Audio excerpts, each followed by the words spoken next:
Workplace culture is not something that is written on a wall. It's how people show up every single day. It shows up in small moments that shape how employees feel, how they behave, and how they perform. How does culture show up daily? How people are welcomed. Good morning, Corey. Good afternoon, Susan. Do I know your name? Am I greeting you by name? Am I greeting you with a smile? Am I greeting you with warmth? Onboarding, arrivals, first impressions. How work gets done, collaboration, decision-making, autonomy. How leaders show up. Are you visible? Are you leading with empathy? Are you taking accountability? How people are treated, respect, fairness, inclusion. Do I feel like I'm respected in the workplace every single time I show up?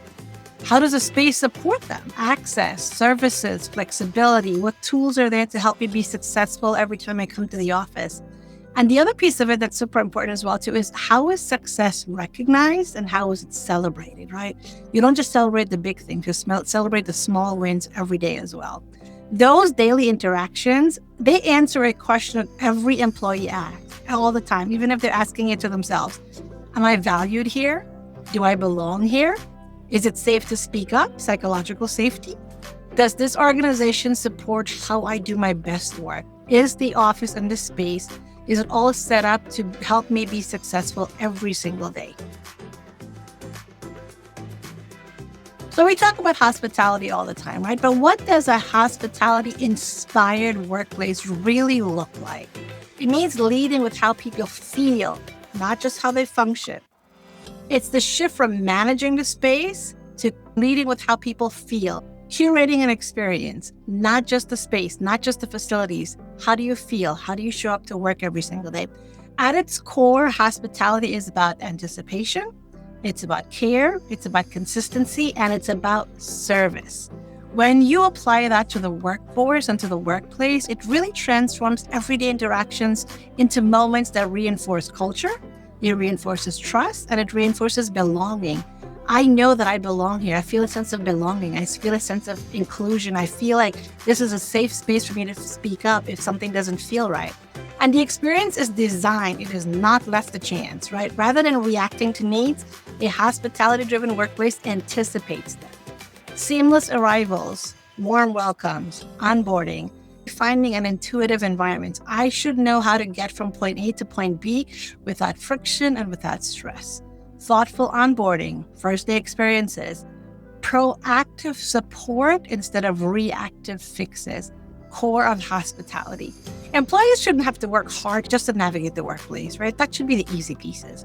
And that's where a hospitality-inspired workplace really excels. It's helping to remove friction from the workplace. And a service mindset that replaces transactional support. In hospitality-inspired environments, workplace teams operate with a service ethos, not a task list. Front of house teams act as experience ambassadors. All the departments work seamlessly together, facilities, IT, HR, workplace services. Issues are resolved with empathy and accountability. Employees feel cared for. They don't feel like they were just processed.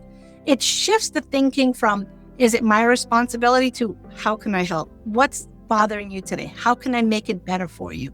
We're not assigning blame. We're not saying that's not my department, that's somebody else.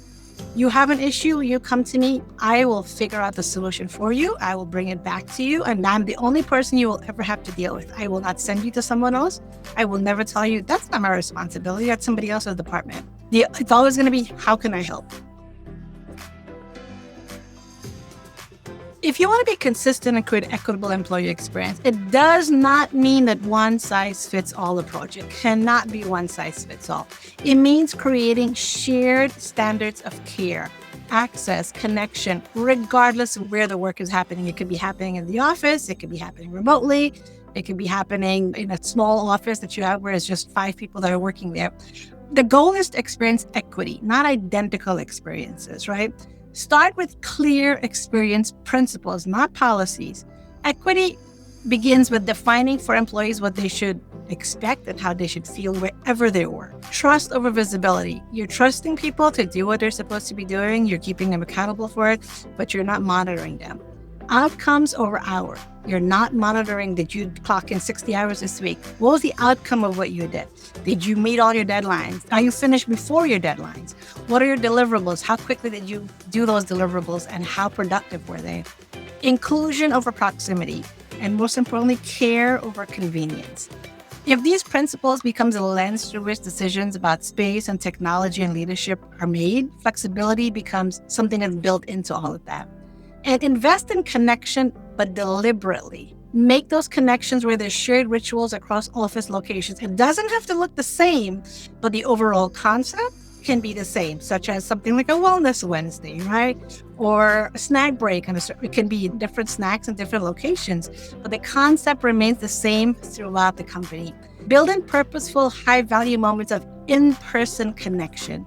Use the office for what it does best, which is collaboration, learning, and relationship building. And encourage managers and leaders to prioritize human check-ins, not just task updates. How are you doing? Are you struggling with anything? What can I do to help make your day better? Or what can I do to help make your work better?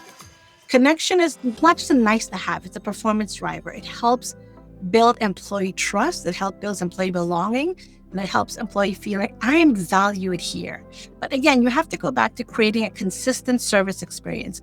Every employee, regardless whether they're in the office or if they're remote, they should experience the same level of service. Coordinated model, clear, intuitive access to help and resources.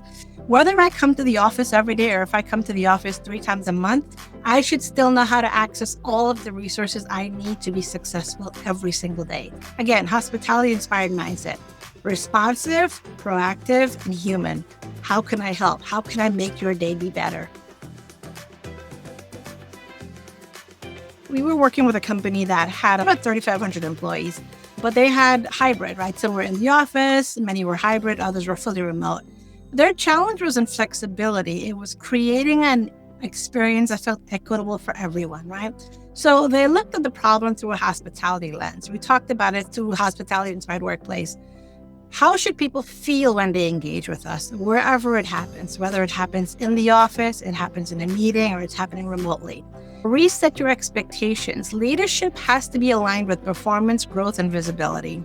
And then fix the thing that matters the most. What are some of the challenges that people are feeling? And let's start with the one that everybody experiences every single day, meetings. If a person was remote, they don't always have the same experience that somebody else is having who's in the room, right? So the thinking changed from if one person was remote, then the meeting was designed as hybrid.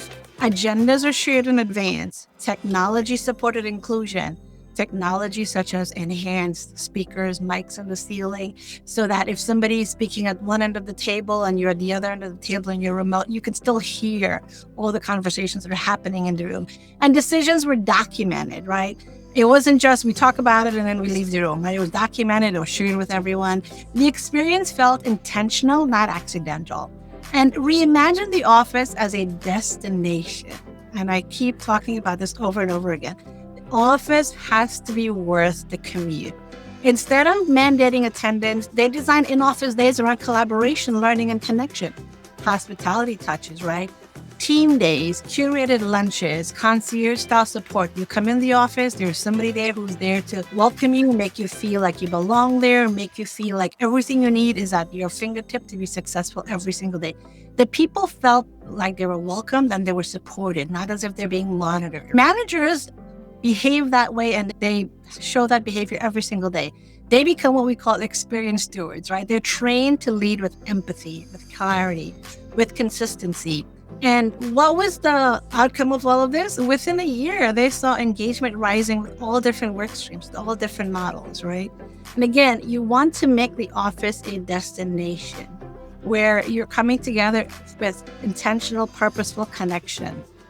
Make the office worth the commute. They did that and they were able to see the return on that really quickly.